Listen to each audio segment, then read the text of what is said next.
One of the things I thought was really good in the interview was when you talked about the the texture of your films and how you had something to go up against. You were kind of going up against Disney as the Okay. anti-Disney, and you came up with this way of using photographs and all kinds of mixed media. How did your style come about? Can you talk about how it came about and Sure. what it means? Okay. Very simply. First of all, that's a good question. Good. All right. First of all, it came about in own my own studio and I did what I wanted.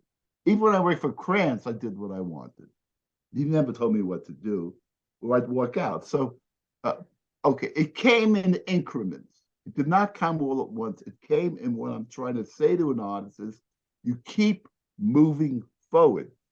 I did it in increments. So let me start. Fritz the cat. I'm doing Fritz the cat, and I'm running around, and I decided I want to be on location. What does that mean? Well, in animation, all the streets were fantasy driven. That's 30 or 40 years ago. Everything was not real. I thought that if I traced the real streets in the village and everything, right, that would add a dimension to the film of giving me more reality, which I'm now doing adult animation. You understand? So it's more adult to be on St. Mark Street in the village that's real and not some fantasy version of it. So Johnny Vian and I ran around taking pictures of the streets. I did my own storyboards. I'm shooting the right angles like a movie camera to get the right shots. I know what I want to do. Ira Turek would then trace that or draw it freehand looking at it, and Johnny Vita would paint it. That really worked. I love that. Okay, so now, but look at this. So now we're in the second picture, heavy traffic, because I don't want to do Fritz 2. And I remember how great I felt. So I'm running around and I got a low budget and I'm running around saying, how do I get out of this low budget thing? How do I do something different than what I did on Fritz? I said, you know what? Because when I shot the photos with Johnny in black and white, they were great. I still have them in my studio. In other words, there were great shots of New York, like cities, buildings. Uh, all right, so what can I do? What can I do? Then I realized that the photographs themselves might be able to be used. So you see the difference of taking photographs to redraw them on Fritz. Now let the photographs right in the film itself. And when I saw that work, I said maybe live action cuts would work also. So that was a progression on my part. I, that's what I'm trying to say about artists is you keep moving ahead and thinking, or you use low budget to your advantage. In other words, if I had $20 million, I'd be painting the backgrounds. I wouldn't be thinking about photographs and how do you move it. But by the way, taking photographs and using them in live action is cheap. The effect is there, but it's so cheap budget wise. So the perfect solution would be on what I love to look at, what I love to walk through. And for the budget, it was better than if I hired the greatest background artist in the world to paint. So it worked for me. And I said, wow. So I'm learning as I go. So what now I get to heavy traffic. There was a Wizards was next. Cool. That's all. So each step of the way, when I But got to there's something else you did in traffic that's kind of interesting. That it got kind of you added some sort of surrealism to it, like when Michael gets shot, his girlfriend turns into a crow and starts flying around him, and then it's like you cut to all kinds of some sort of psychedelic experience in his head or something like this. right.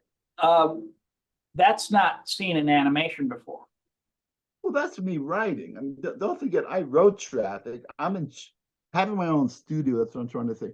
No one telling me what I can't do. That's me. That's how I think. That's an animation director, writer working. In other words, Jim Crow. Everyone was calling blacks crows. I thought it'd be great if she was turned into a crow screaming around Michael's head.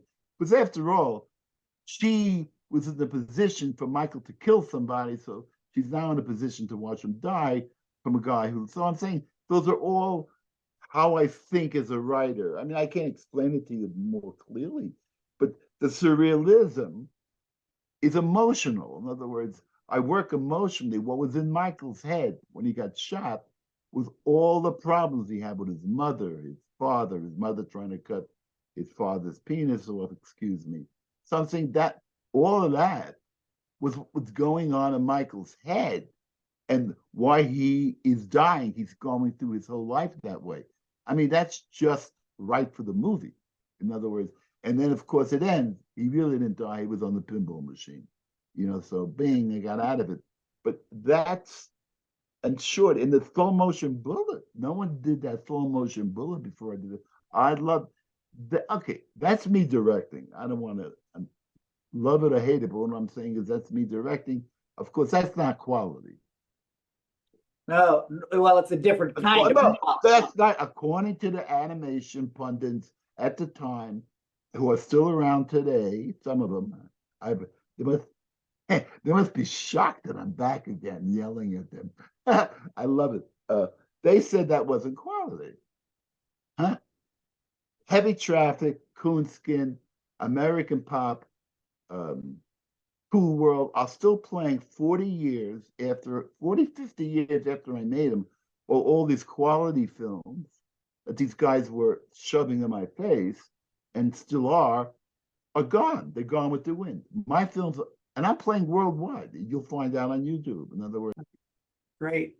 No, I love hearing how your style evolved, and by not doing sequels, it kind of puts you in new territory. So you had to come up with new solutions for problems. you got it. That's it. That's how I right. That's true today too. That's true today too.